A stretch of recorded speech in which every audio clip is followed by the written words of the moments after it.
Hey, welcome back to my channel. It has been a minute since I've posted a video here, but it is time for me to give you a fun update video of what curriculum we have been using and what's been working and all of those fun things. It's always fun to see the curriculum picks videos to get ideas of what you want to use.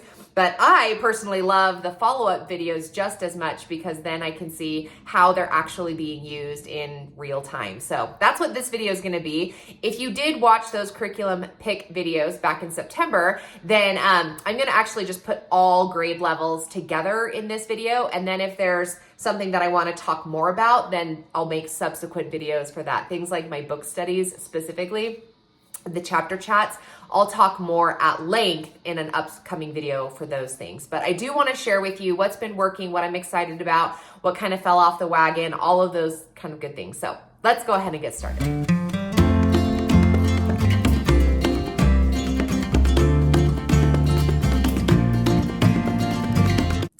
All right, if you are new and you stumbled upon this video, welcome to my side of the mountain. My name is Kaylin and I have 3 homeschool kids. We have an 8th grader, 5th grader, and a 3rd grader this year. And I will just say kind of here at the beginning, a lot of the stuff that I am gonna show you is like curriculum that I've kind of made or pieced together myself. That's kind of how our homeschool has turned out, is that I find something that I like and then I end up modeling it or making it myself. So I do have a Teachers Pay Teachers page or shop that a lot of the stuff that I do make available if you want it. I'm not like a curriculum writer or publisher or anything like that. I'm just a mom that makes stuff. And after being on this forum for a couple of years now, I have kind of learned that sometimes people like what I make. So if you see something that you like, then my Teachers Pay Teachers shop is where you can go. I'll let you know when it's mine and if it's available and all those kinds of things. Okay. So that's just where we're going to start with that. So first and foremost, I have my planner. This is how I plan my school year. So if you haven't seen it before, every year I update it and there's a whole plethora of different cover options because everybody needs a fun cover and that's just how it goes. Something else that you may not know about me if you're new is I love color. I need to have color on it or I'm not going to want to be a part of it. Okay, so I'm using this because I want to talk about this is my monthly spread. So you can see on these boxes is different subject areas. And then this is more of like each of the lessons and I check them off or highlight them as we go through. So this is my annual spread of what we want to do. And then this, then I have one for the months too. So this is what a monthly spread looks like. On this side, again, this is going to be like each of the lessons when we started Westward Expansion, and then I highlighted it as we went along. And then this is going to be more an overview of the month. So academically, what units are we covering? What field trips or museums or what are we going to go to? And then each of my kids and their independent checklist work. So, okay. So let's talk. I mean, it's been 2 months. So I have piles here. We're just going to kind of go as we go along. So I'll talk to you in the order of our day because that's how my brain's going to work.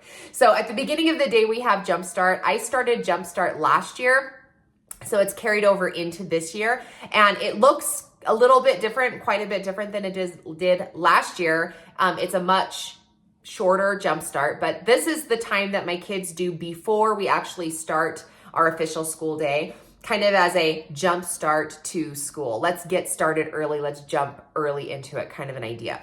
And I called it something else for a minute, but then one of my subscribers, somebody on the internet was like, you should call it Jump Start. And I was like, that's super smart. So now that's what we call it. In my Jumpstart, there's a couple of things. The first thing my kids do are their checklists. And this has been a huge win this year for me and my family. And I created this at the beginning of the year in an effort to try to make something that has all of the things I want in one spot. And that's what the checklist has become. So let me go to a blank page so that we don't have to. Okay, so on one side here, I've made this so that it's the actual checklist and it has all of the subject areas that my kid has to do. This is their grade level work that they have to complete. Now, sometimes we do it as a family if it's a read aloud for that particular unit, but most of the time this is their grade level work that I want them to be tracking, okay? So I have it Monday through Friday, and then I've typed in each of their subject areas. So it's going to be math, each of their English units. So for my kids, we do Fix-It Grammar and vocabulary, their reading, their writing assignment. And then this is my oldest, so we're doing some test prep, and then we're also doing a mindset class. So that's what this area is. And then on this side, I have the word goals. We are not doing this. In my perfect world, this would be great, but my kids are not tracking goals. So don't assume something based on what you see, because in my perfect brain, my kids would write down a goal or 2 or 3 for each day, like that they could say, oh, I drank all my water, or I took a walk, or I read my scripture, or whatever it was, and they don't do that. So this is just a blank space. But if you purchase this item and you're like, I wonder, then that's what it is. Okay. The other thing that I wanted, which is why a planner at the store would never work for me, is I wanted to have an area for my kids to do their daily writing every day and not have another book. I didn't want a separate space for that. Now, I only have 4 boxes. Yes, there are 5 days out of the school week, but inevitably we miss a day.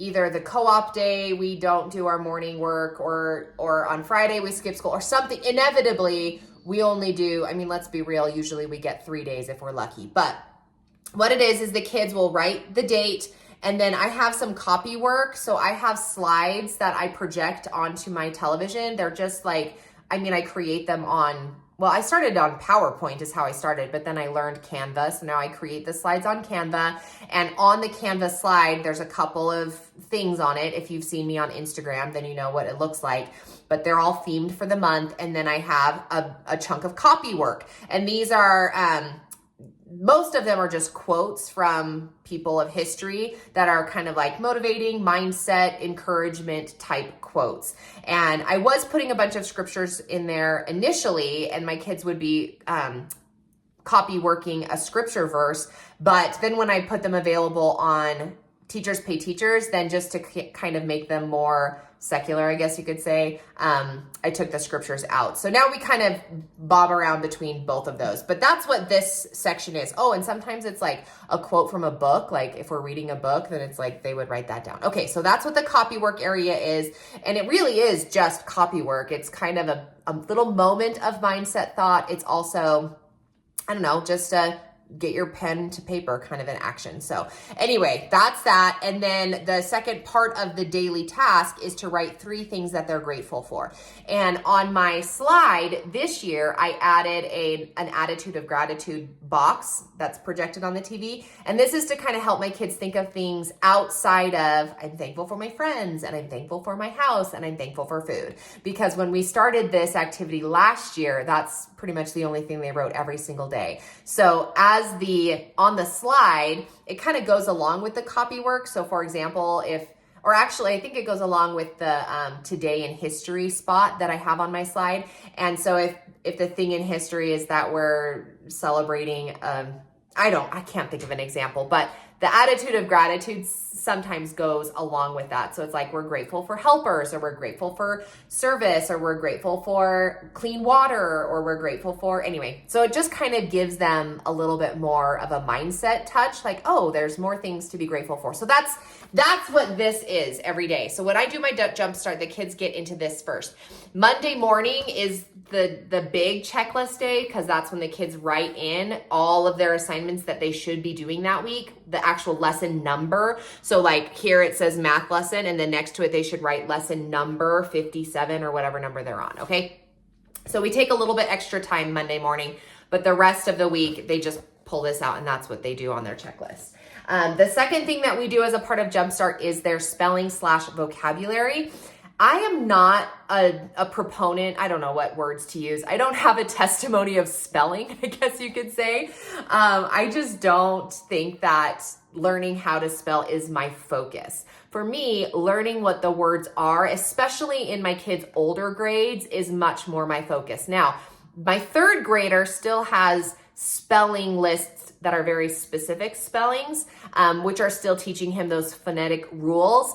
But I've just seen too many Instagram videos where they're making fun of the English language, where like the phonetic rule is not adhered to or whatever, that sometimes I just shrug my shoulders. I'm like, I just want you to know what the word is. So for me, our vocabulary or our spelling time is vocabulary.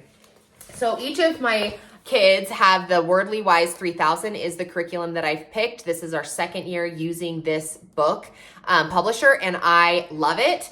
It's formatted similar to like a standard spelling curriculum in the sense that they'll give you your list of words. Let me just kind of turn to page. This is week 10. So they'll give you the list of words at the beginning with the definitions.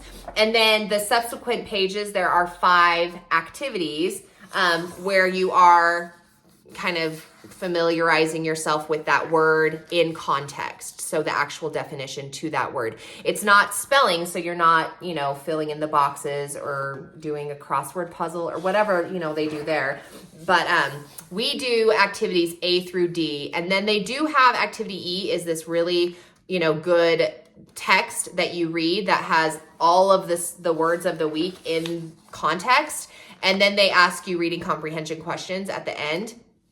It's really amazing. We just don't do it because inevitably we don't have 5 days of language or of vocabulary. But I would highly recommend Wordly 3000 if you want to jump into some vocabulary. We love it with a capital L.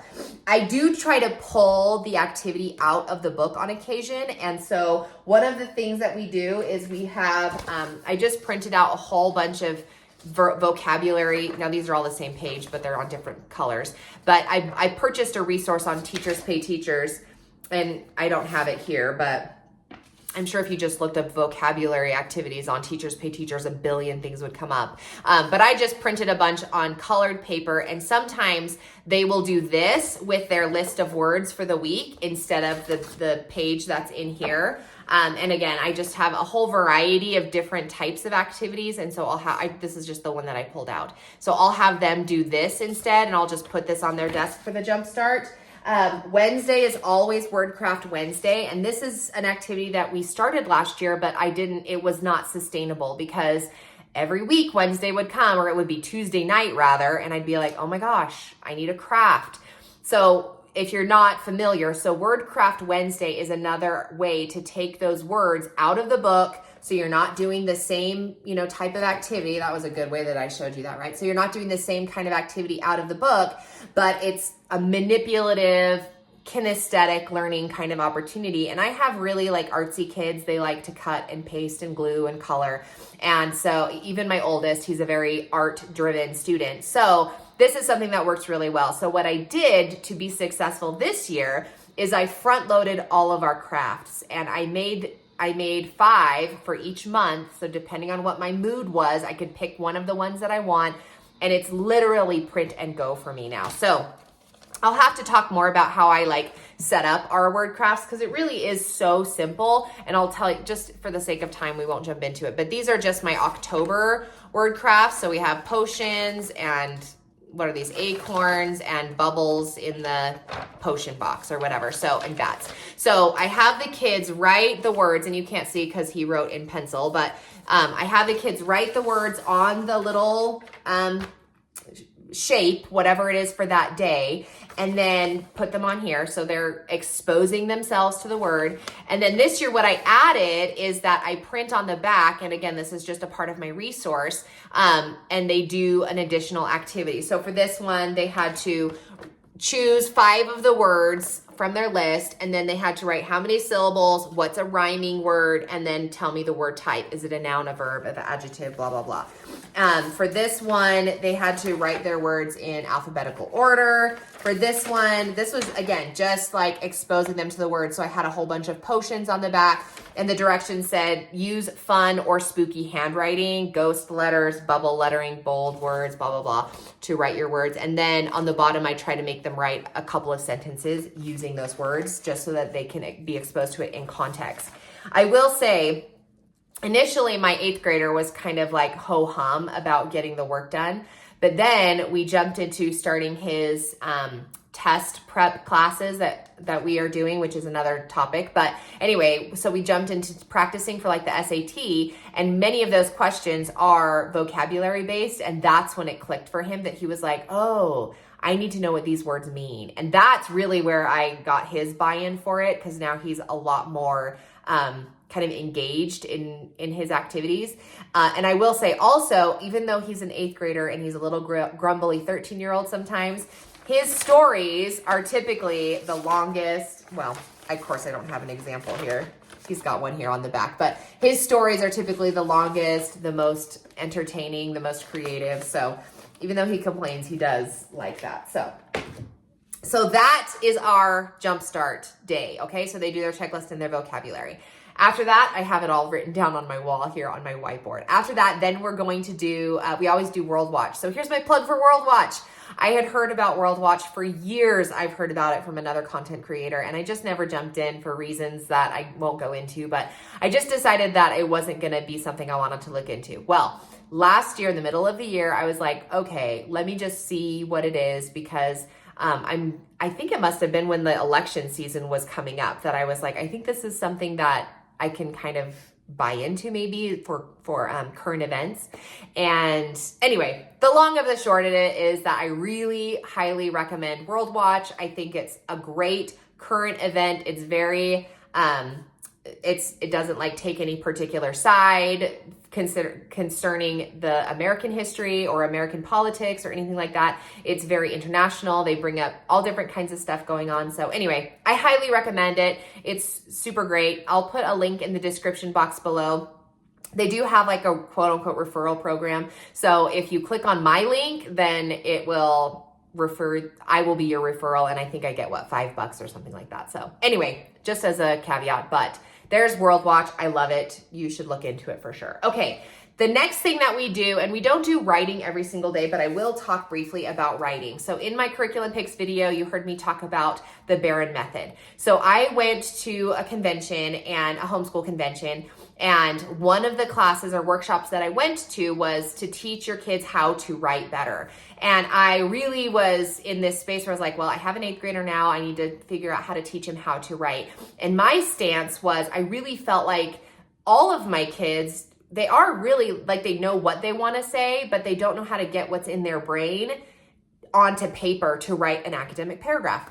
And I had seen a lot of different methods. We had tried IEW. We tried a couple of things, and I hadn't really like had a buy-in yet until we started with the Barron method. And so I will recommend it until the ends of the earth right now, because it's been working super well for me. So you can see behind me, this is my poster thing that I made. The curriculum comes with posters, but as you know, Kaylin can never leave well enough alone. So I made these posters to help my kids kind of get all of their stuff. I actually created a different acronym. This is the acronym that comes with it, CEAS, but I created a different acronym, so we kind of use that sometimes. But here is what we're doing for writing. Throughout the month, my kids write a paragraph, and it's all themed. So this is our October one, and they're stapled together. I'll show you the front page here because it came together so beautifully. Okay, so I created these. Yes, they're on Teachers Pay Teachers. Okay, so what we've done is I created this scaffolding so that my kids can write their thoughts and know where everything goes. Okay, this is my oldest. He does not follow the color code, and I will give him an F for it. Just kidding. But the colors mean something, okay? So we have the kids first, we write a claim. So I give them a prompt up here. Right now we're writing about which pie is best. I give them a prompt. We write a claim. We find some evidence, and then we analyze it, and then we summarize it. So we've created 4 sentences here. My youngest student, I only have him write 2, sometimes 3, depending on the day, okay? Then we transpose this, and we just rewrite it as a paragraph. In my kit, I made 15 writing prompts that are all themed for October. So we talked about haunted houses and candy and bats and Halloween costumes and dressing up and parties and all of the things that are in October, including like weather. So we talked about fall leaves and cooler weather and blah, blah, blah. Okay, the nights get dark and all that kind of stuff. So we just kind of wrote and wrote and wrote tons of writing throughout the month. Then at the end of the month, I was talking to my Chat GPT helper, and I was like, look, I have all of these single paragraphs. I want to show my kids that when you create a 5-paragraph essay, all of these single paragraphs are the bulk of your essay. then you just put an introduction on top and a conclusion on the bottom, and you have yourself an essay. And so how do I do that? ChatGPT, how do I do that?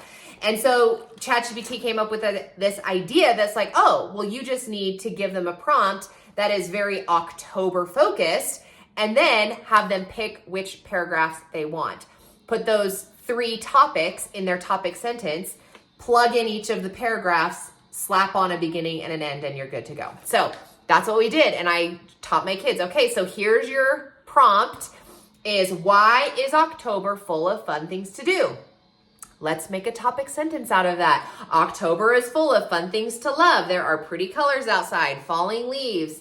October has tasty pies, beautiful weather, and fun Halloween candy. And then we talked about each of those 3 paragraphs that the kids picked. So this is my oldest. He talked about the pie, he talked about weather, and he talked about candy. So those were his 3 body paragraphs. And this one, you can see the colors. The colors do mean something. And in the Barron method, he teaches you all about that. It's like a visual thing, and it really helps kind of block up or break up those paragraphs so that as a student, you can really ingrain into your brain what it is that creates an academic paragraph. So anyway, that's what this was. And then we made this 5-paragraph essay. We also did, using the Barron method, we also used, wrote a paragraph for our history component. We had read the book Over the Hills to Nugget.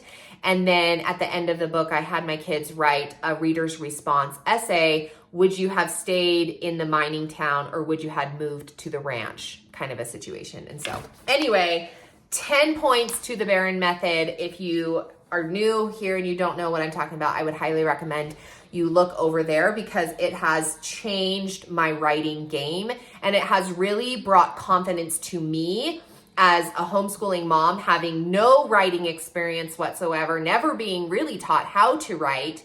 And it's given me the confidence to be able to create this structure and the scaffolding to show my kids how to write. And we practice a ton. So for the month of November, I have my 15 writing prompts, but what I kind of added is I'm throwing in specific evidence. So I'm going to have, books or articles or studies or something like that my kids can actually pull specific evidence. In our first month, we were just writing, feelings, like things coming from the brain, like whatever. So anyway, that's that. Oh, and this right here is available on my Teachers Pay Teachers shop as well. It's free. It's just a free download, because this is not my idea. I made it cute, but it's not my idea. So there you go. Okay. That was that. So that's writing. After writing, then we kind of flip-flop. I often get questions on my in my DMs over on Instagram. How do you organize science and history? Do you do it every day? Do you do chunks? Do you blah, blah, whatever? So here's my quick answer to that is I just do whatever I want. I know that's not helpful, but it's genuinely true. But if I'm really invested in what subject we're talking about in history, then I just go 100% history, and we have really good, fun, solid history lessons. That is what we're doing right now with World War I, is that each day our World War I, our history lesson takes like 30 to 40 minutes. And I just don't want to spend the time in my day to then switch gears and spend another 20, 30, 40 minutes in a science book. So we are doing just history now. When I finish World War I, then I will jump over and we will do a solid science unit, whatever comes next for us. That being said, I do have seasons where science and history are kind of simple lessons. Then in those moments, we'll do a little bit of science on Monday and Tuesday, and then I'll do a little bit of science on Wednesday, Thursday, Friday, or something like that. So sometimes I'll do them both in one day if they're both short lessons. But I'm telling you, if I'm doing a science experiment, there's no way that this mom is going to have enough bandwidth in her brain and in my patience level to be able to conjure up a history lesson as well. So that's my short answer for that. But I will show you what we're doing for both subjects. So this is getting to be a lengthy video. I should probably split this up. Okay, so here's our science book. And this was just like one of those cheap ones that you buy at Walmart when the school year starts. I slapped on a sticker. I decorated the sticker using Canva, printed it out, and slapped it on here. So here's our Earth Science book. I also have these tabs on the side as it will break up the big units as we go through them. And then the pages inside, I am using this book. This is from Carson DeLosa, and it's an interactive notebook alongside the Glencoe textbook that I purchased. So the Glencoe, I didn't bring it over here, but I literally just went on Amazon and was like 8th grade science textbook, and it popped up a bunch. I picked the one that looked the most public school textbook you could find because I know how I like my textbooks to look. I don't want to have just a ton of paragraphs with a few pictures thrown in. I knew specifically the look that I wanted. I wanted all the information broke up. I wanted subheadings, and I wanted vocabulary words, and I wanted highlighted. Like, I knew what I was looking for. So when I found that book, for me, it was the Glencoe Earth Science book. I bought literally every one for the whole line: Earth Science, Life Science, Space Science, whatever it was, I bought them all. So that's what we're going to go through for the next few years. Anyway, then I coupled it with this. So this is grades 5 through 8, interactive notebook. Again, if you're new and you don't know Kaylin, I am an interactive notebook fan. All right, so that's where these pages come from. Some of them I've made inspired by what I saw in here, but I didn't like what was in here because I cannot leave well enough alone. Then I would just take this as inspiration, jump over to my Canva, and throw in a banner or some artwork or whatever. Okay, so we did the layers of the earth. Now this is how I make my labs. Yes, I went on Amazon and bought science stickers that I could put in my notebooks to decorate. This is who you're dealing with here, okay? Like, if it ain't cute, I'm not impressed, okay? All right. Again, this is the interactive notebook part of it, right? So these flaps, underneath the flaps, the kids write. They have to, he stuckered this instead of gluing it. But anyway, they have to glue their stuff down and write in the boxes and all that kind of stuff, okay? We have some vocabulary. So this has been really good. It's very like surface level, I'm gonna say. We don't really dive that deep into it, but this is what I'm going to say. And I have a friend that I really need to talk to her. So Andrea, if you're watching, I need to ask her. She taught public school science, and I need to ask her, how do I stretch this out so it actually lasts the full school year? Because we are about, I'm going to say, probably 2/3 of the way done, and it's November. So and it's just, I don't know, like when you're talking about rocks, my oldest especially, he's like, I got it. There's 3 kinds of rocks. This is how they're made. Like, what else do you want me to do? And I'm like, maybe we should like break some rocks up or something. I don't know. Okay, let's move on. So anyway, this was like a fun resource. I'll share this one. These are science doodles. Again, this was what I found on Teachers Pay Teachers. So it was already made for me. And this is, I could try to link what this particular lady's shop is below, but if you're not using Teachers Pay Teachers and you're a homeschooling parent, or even if you're in public school and you're a teacher there, like the resources there are phenomenal. There are some really creative people. And in my opinion, like if you can make it and save me time, I could have made this. It's not hard, but she saved me so much time because she already had it all done. So anyway, it's super cute. And she had a whole bunch of stuff, a lot of stuff I didn't use, but that's another thing about buying stuff on Teachers Pay Teachers, especially because a lot of it is created for a public school classroom. It has a lot of extra stuff that I just don't end up using. So I pay the price because she's a creator. She deserves the money. I'm not mad about that, but there's a lot of stuff I don't end up using. So anyway, okay, that being said, I wanted to just quickly touch, this was the test. Tell me you're a homeschooler without telling me you're a homeschooler. This was my kids' test for the unit. They just had to answer the questions underneath the flaps. Okay. So, and then I had to make it so cute. I'm going into so much detail. I hope you're like folding laundry or something productive. And if you're not, then have a sip of soda and get your bonbons because this is amazing. Okay, so then this is how I'm splitting up the units. Okay, so this was the end of unit 1, which was the front of the earth or whatever it is, the surface of the earth, and then this is rocks and minerals. And then I put these tabs on here. So now we're moving into the second one. Okay, that's science. That's how we're doing it. I love it. Amen. Okay, let's move along.